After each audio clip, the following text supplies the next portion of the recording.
نحمده ونصلي على رسوله الكريم أما بعد প্রিয় দেশবাসী, আল্লাহ রাব্বুল আলামিন আমাদেরকে অল্প সময় হায়াত দিয়ে দুনিয়াতে প্রেরণ করেছেন। নির্দিষ্ট সময় শেষ হওয়ার পর আমাদের সবাইকে দুনিয়া ছেড়ে চলে যেতে হবে। তাই আল্লাহ রাব্বুল আলামিন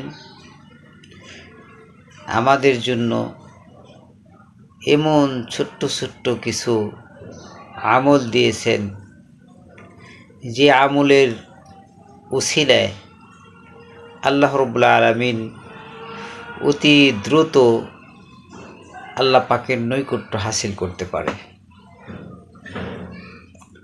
তাই আমরা যদি এই সমস্ত কিছু আমল করি, তা আল্লাহ পাক আমাদের প্রতি খুশি হবেন, আমাদের গুনাহ মাফ করে দেবেন। আল্লাহ পাক মহাব্বত করে আমাদেরকে জান্নাতের মেহমান বানিয়ে নেবেন। তাই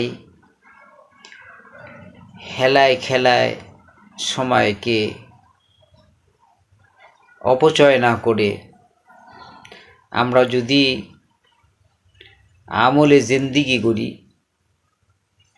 আমল দিয়ে আমাদের জিন্দিগিকে সাজাই, তাহলে আল্লাহ পাক আমাদের জন্য জান্নাতকেও সুন্দর করে সাজিয়ে দিবেন।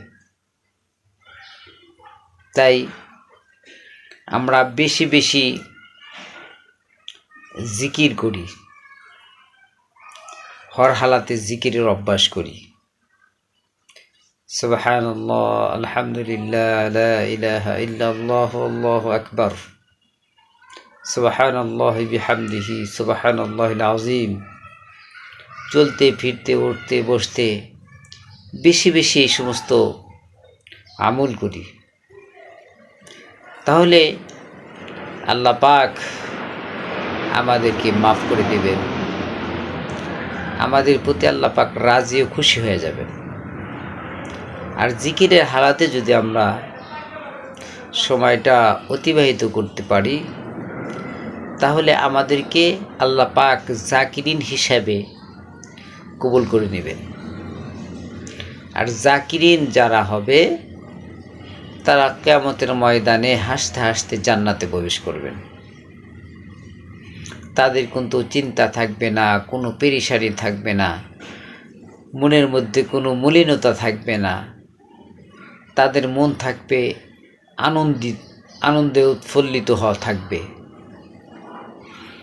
এই জন্য আল্লাহ রাব্বুল আলামিনের নৈকট্য হাসিল করতে হলে জিকিরের কোনো বিকল্প নেই। যেই আমল করতে কোনো ওযু গোসলের প্রয়োজন হয় না, সব সময়ই আমরা জিকির হালাতে কাটাতে পারি।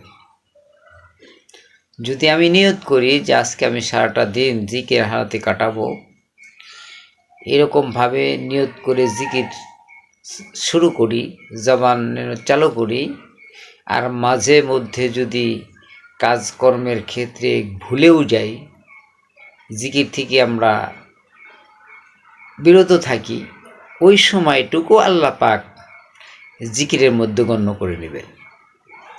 তো আল্লাহ পাক দেখতে চান তার বান্দার নিয়ত, সে কি নিয়ত করলো, কি আমল করার ইচ্ছে করেছে, সেই অনুযায়ী আল্লাহ পাক তার আমল নামার মধ্যে সব লিখতে থাকেন। এই জন্য আমরা সব সময় জিকিরে ফিকিরে থাকব। আল্লাহ পাক আমাদের সবাইকে তৌফিক দান করুন, আমিন।